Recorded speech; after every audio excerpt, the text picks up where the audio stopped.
नमस्कार सभी को। मेरे चैनल में आप सभी का हार्दिक स्वागत है। आज मैं उपस्थित हूँ यादवेंद्र शर्मा चंद्र के कहानी संग्रह एक जटायु और की अगली कहानी लेकर, जिसका शीर्षक है बाई गट्टा। मूर्ति के बाप का नाम सुल्तान चंद था। मूर्ति भी नहीं जानता था कि सुल्तान चंद शर्मा किसने रखा। आधा मुसलमानी आधा हिंदू।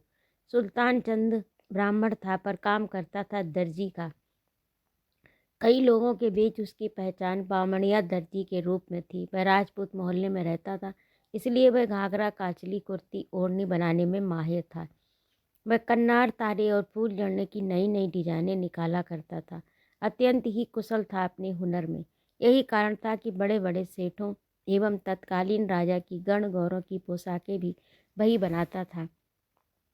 कई बार इसके लिए सम्मान पुरस्कार भी मिला। मूर्ति की माँ बदसूरत थी, काली कलूटी जैसे तवे का ऊंधा पासा, उस पर चेचक के दाग। जब कभी दो चार लुगाइयाँ इकट्ठी होती तो कहती, जितना सुल्तान फुटरा अर्थात सुंदर है, उसकी लुगाई सोबड़ी उतनी ही कोजी बदसूरत है। पर उसके इतने बदसूरत होने के पीछे भी एक कारण था। बचपन में सोबड़ी काली जरूर थी। 9 साल की उम्र में शादी हो गई। 11 साल की उम्र में चेचक निकली, फिर बीमार हो गई। उसकी बदसूरती बढ़ती गई, पर सुल्तान ने उसे आदर के साथ ग्रहण किया। उसे वह भाग्य का खेल समझता था। उसका तर्क था कि यदि मैं ब्याह के बाद काना लंगड़ा हो जाता तो, और मेरी लुगाई फूटरी होती तो, क्या ये मुझे छोड़कर चली जाती। वह अपनी पत्नी से संतुष्ट था।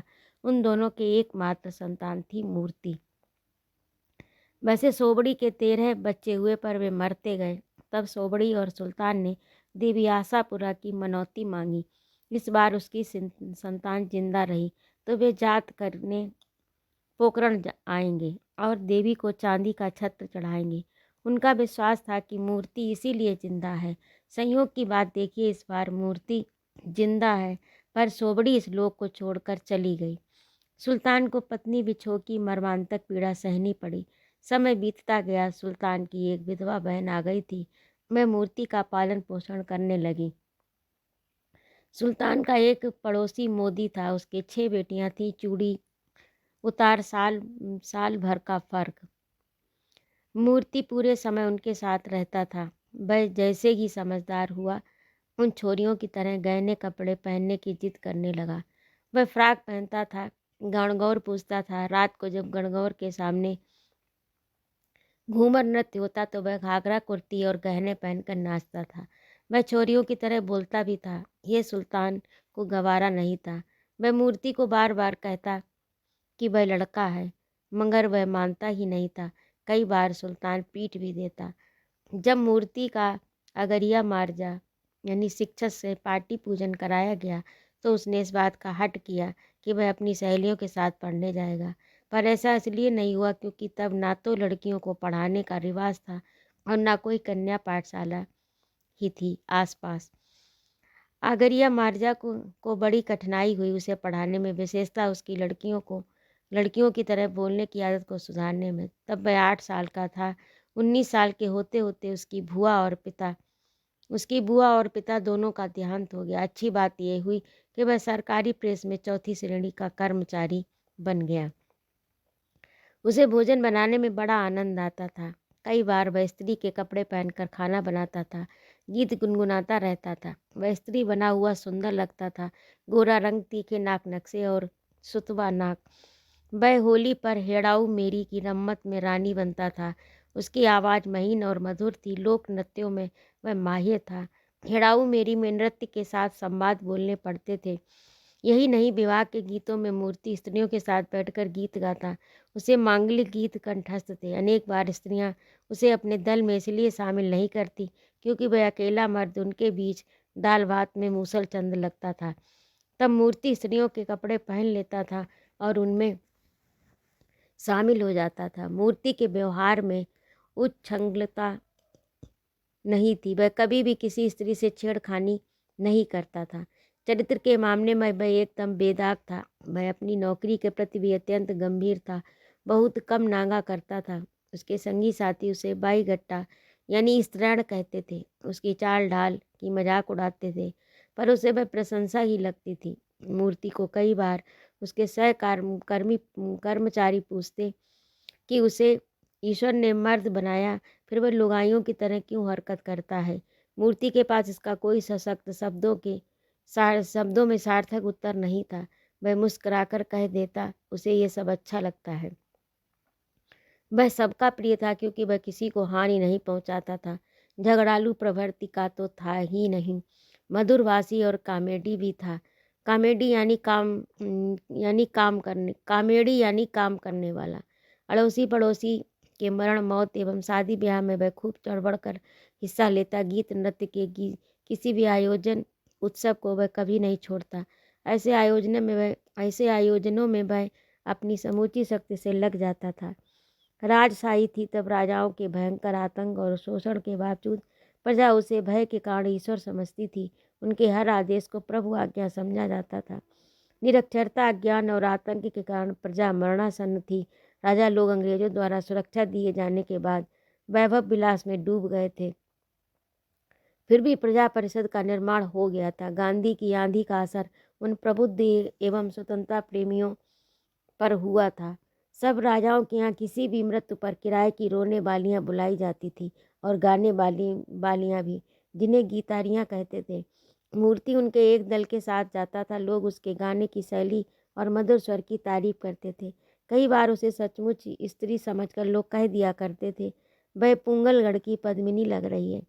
जब उन्हें यह मालूम होता कि यह तो मर्द है तो बेचारे की प्रसन्नता कुम्हला जाती।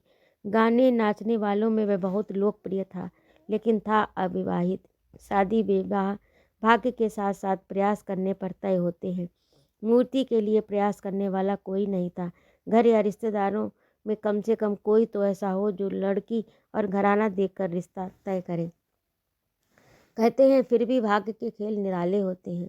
एक दिन अचानक उसके दूर के रिश्ते का मामा टप्पू कड़े की तरह आ टपका। उसके साथ अपरिचिता ग्रामीण व्यक्ति था, जिसने घुटनों तक धोती, अंगरखी और मैली कुचैली पगड़ी बांध रखी थी। मामा ने पानी पीकर कहा, भाणजे, ये मेरा साला है, इसके एक बेटी है, उसकी शादी ये तुझसे करना चाहते हैं।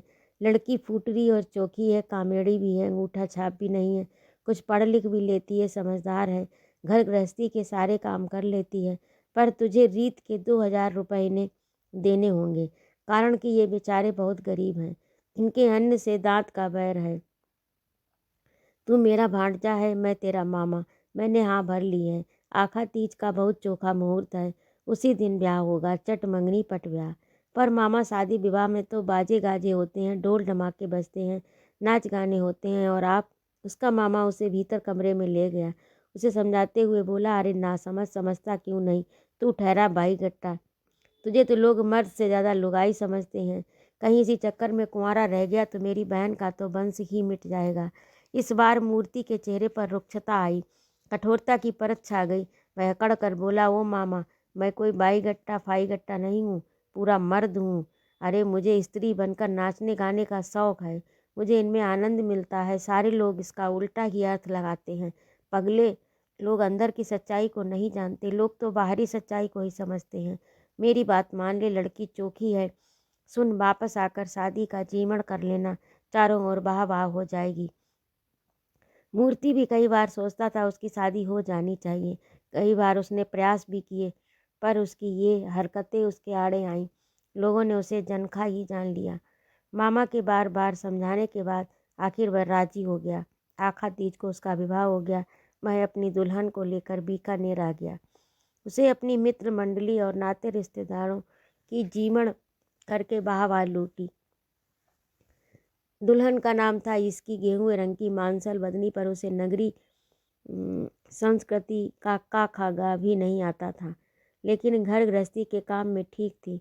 जब जब मूर्ति स्त्री के कपड़े पहनकर गीतरियों के साथ गीत गाने लगता तो वह विस्मित होती थी। बाद में वह उसे रोकने लगी, पर रोक नहीं पाई।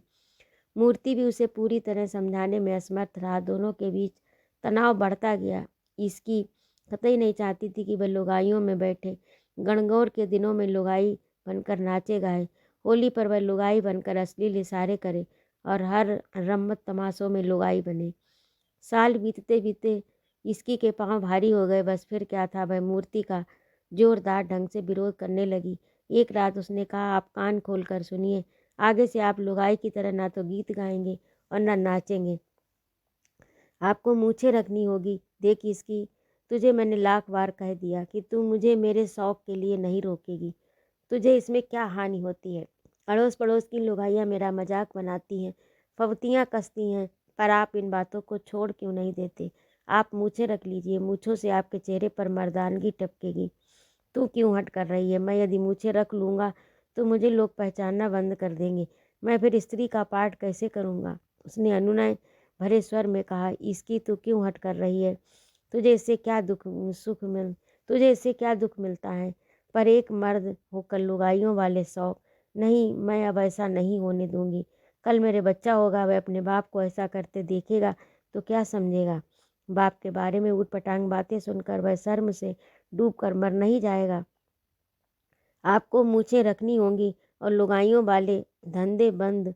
ना अब आप लुगाई बनेंगे ना नाचेंगे गाएंगे। यदि आप नहीं माने तो मैं पीहर चली जाऊंगी। आपको क्या पता मुझे कितनी अगड़म बगड़म बातें सुननी पड़ती हैं। तू मुझे क्यों जीते जी मारना चाहती है? नहीं जी, आपको मैं बहुत प्यार करती हूँ, पर आपकी निंदा नहीं सुन सकती, आपका मजाक बनते नहीं देख सकती। जब मेरे पेट के बच्चे को लेकर संदेह किया जाता है तो मुझे डूब मरने की इच्छा होती है। मुझे सुबह तक अपना फैसला सुना दीजिए। मैं अपनी बात की धड़ी हूँ। पीहर चली गई तो फिर नहीं लौटूंगी। मेहनत मजदूरी करके जी लूँगी, अपना और अपने बेटे का पेट पाल लूँगी। मूर्ति रात भर सो नहीं सका। इस संघर्ष में झुलसता रहा। क्यों इसकी इस बात पर अड़ी हुई है, वह क्यों नहीं जानती? यही तो उसके जीवन की खुशी है। मेरे रोम रोम में ये बातें बसी हुई हैं। लोग चढ़े हुए पर भी हंसते हैं और पैदल पर भी। दुनिया का ये नियम है, मैं उसकी बात नहीं मानूंगा। मैं मेरी लुगाई है, कसम नहीं, उसका हुक्म मुझ पर नहीं चलेगा। मूर्ति ने सुबह अपना निर्णय सुना दिया। वह अपने जीवन के सुख संतोष और सुख शौक को नहीं छोड़ सकता। वह अपनी पहचान नहीं त्याग सकता। इसकी ने भी दृढ़ स्वर में क्रोधित होकर कहा, ठीक है, मैं फिर पीहर जाती हूँ, वहीं जापा कर लूँगी। और वह खाना बनाने लगी। उसने दाल के पराठे बनाए, लहसुन की चटनी। जाने के पहले उसने भरे गले से कहा, 2 टाइम का खाना बनाकर जा रही हूँ, खा लेना, अपना ख्याल रखना। मूर्ति ने उसे 100 रुपये देकर कहा, और पैसों की दरकार हो तो लिख देना।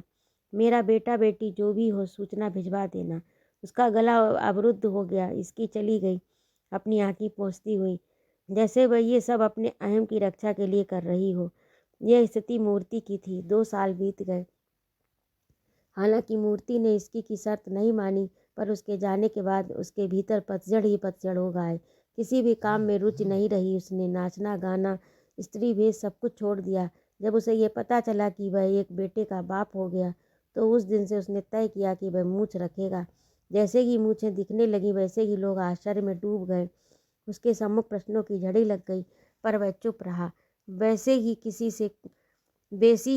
किसी ने कुरेदा तो उसने संक्षिप्त सा उत्तर दे दिया, मैं एक बेटे का बाप हो गया हूँ। सारे परिचित अपरिचित उसके इस परिवर्तन से विस्मित थे। लोगों ने यह भी देखा कि इस परिवर्तन के साथ साथ उसमें मुर्दापन भी आ गया था। इसकी को इन सब की जानकारी मिलती रहती थी। उसका मन बेहद कटी जता था। मूर्ति के लिए तड़पता था। कई बार वह तारे गिन गिन कर रात बिता देती। उसे महसूस होता था कि रात का सारा अकेलापन उसके भीतर सिमट आया है। पर वह अपने दम और हट छोड़कर कैसे मूर्ति के पास जाए? वह उसे बुलाने क्यों नहीं आता? खुद ना आए तो किसी के साथ टेढ़ा ही भेज देता। वह उसके लिए बेचैन रहती थी। मूर्ति ने तो तय कर लिया, आएगी तो वह स्वयं आएगी, वह नहीं जाएगा। तब उसे एहसास होता कि वह उसका मर्द है। मर्द स्त्री के सामने झुकता नहीं। वह कई बार रामदेव बाबा से मन ही मन प्रार्थना करता था, उसकी इसकी और बेटे को बुला दे। वह अपने बेटे को देखना चाहता था, पर कोई भी हार मानना नहीं चाहता था। एक दिन मूर्ति प्रेम से कुछ कागजात लेकर अदालत की ओर जा रहा था। थोड़ी दूर गया कि दाई गली से एक गोधा साँड़ भागता हुआ आया और बेचारी मूर्ति को तीनों खाने चित्त कर गया। लोग भाग कर आए। मूर्ति अचेत हो गया। उसको सभी जानते थे। उसे तुरंत अस्पताल पहुंचाया गया। देखते देखते उसके सहकर्मी इकट्ठे हो गए। उन्होंने यह भी तय किया कि मूर्ति की पत्नी को सूचना भेज दी जाए। दूसरे दिन सुबह ही इसकी उसका बाप और मामा आ गए। मूर्ति की स्थिति में सुधार हो रहा था, पर अभी भी उसे पूरी तरह होश नहीं आया था। इसकी तो उसके पाँव के पास बैठकर फूट फूट कर रो रही थी। सब उसे धैर्य दे रहे थे, पर वह बार बार यही दोहरा रही थी, उसने क्यों हट किया। यदि इन्हें कुछ हो गया तो वह कुआं खाड़ करके अपनी जान दे देगी। डॉक्टर ने विश्वास दिलाया, कल तक इन्हें होश आ जाएगा, ये लगभग खतरे से बाहर हैं। इसकी निश्चल सी बैठ गई। उसकी आकृति पीली जर्द लगने लगी, आंखों में पीड़ा के समंदर सा सैलाब था। उसका बापू एक गिलास पानी लेकर आया, कहा, पानी पी ले बेटी, हनुमान बाबा सब ठीक करेगा। इसकी ने सिर हिलाते हुए भरे गले से कहा, बापू मैं अन्न जल तब तक नहीं लूँगी जब तक इन्हें होश नहीं आ जाता। बेटी गर्मी का मौसम है, बिना जल तो खुद बीमार हो जाएगी। बापू सब मेरा कसूर है, मुझे अपनी मूर्खता पर गुस्सा आ रहा है। मैं पानी नहीं पीऊँगी, चाहे मेरी जान चली जाए। साला सर के हनुमान बाबा इन्हें ठीक कर देना। मैं आपके पैदल चलकर दर्शन किए बिना पाँव में पगड़खी नहीं पहनूंगी। पूरे 24 घंटों के बाद मूर्ति को होश आया। इसकी को देखकर वह मुस्कराया। पास की नाना की गोद में उसका बेटा था। उसकी सूरत एवं रंग एकदम बाप पर था। मूर्ति उसे अपलक निहारता रहा। उसकी आंखें भर आईं। इसकी उसके पाँव पकड़कर क्षमा मांगती रही। 1 माह बाद मूर्ति प्रायः स्वस्थ तो हो गया, फिर भी उसके पाँव का प्लास्टर पर पट्टा बंधा हुआ था। वह बैसाखी के सहारे चलता था। उसकी दाढ़ी मूछों में से चेहरा ढक गया था। वह अब बोर नहीं होता था, क्योंकि उसका बेटा सजीव खिलौना जो था। इसकी इधर अपने बेटे को मूर्ति को संभाल कर बाहर गई। बाजार को कहकर थोड़ी देर में वह सामान के साथ एक नाई को लेकर आई। मूर्ति को दाढ़ी मूछ साफ कराने को कहा तो मूर्ति ने मना कर दिया। मैं मूछें नहीं कटाऊंगा। बाहर खड़े नाई को कहा वह चला जाए। मैं मूछें कभी नहीं कटाऊंगा, एक बेटे का बाप हूँ ना, आपको कटवानी होगी। उसने मूर्ति के पाँव को पकड़ कर कहा, मैं आपसे हार मानती हूँ, सच मैं हार गई। तुम नाचो गाओ, लुगाई बनकर धूम मचाओ, मैं कभी आपकी खुशियों में आड़े नहीं आऊँगी। भगवान ने मुझे हठी बनाया बचपन से, माफ़ कर दो ना। आपके बिना एक एक पल मैंने कैसे काटा, मेरा जी जानता है। इसकी की आंखें भर आईं। उसने उसे हाथ जोड़ दिए। मूर्ति ने उसको खींचकर अपने सीने से लगा लिया। नहीं इसकी, मैं सब कुछ लगभग भूल चुका हूँ। फिर उम्र भी जा रही है, सब काम उम्र के हिसाब से ही ठीक रहते हैं। मत रो इसकी, मत रो। तेरे बिना तो जो दिन काटे हैं वह बहुत सूने हैं। उसने उसे सीने से चिपकाए रखा। नादान और अनजान उसका बेटा न जाने किस प्रेरणा से मुस्कराता तालियां बजाने लगा, बहुत धीरे धीरे। तो ये थी आज की कहानी। आपको कैसी लगी कमेंट करके ज़रूर बताइएगा। और ये आपको मेरा कहानी सुनाना अच्छा लगे तो कृपया मेरे चैनल को सब्सक्राइब भी करिएगा। कहानी सुनने के लिए बहुत बहुत धन्यवाद।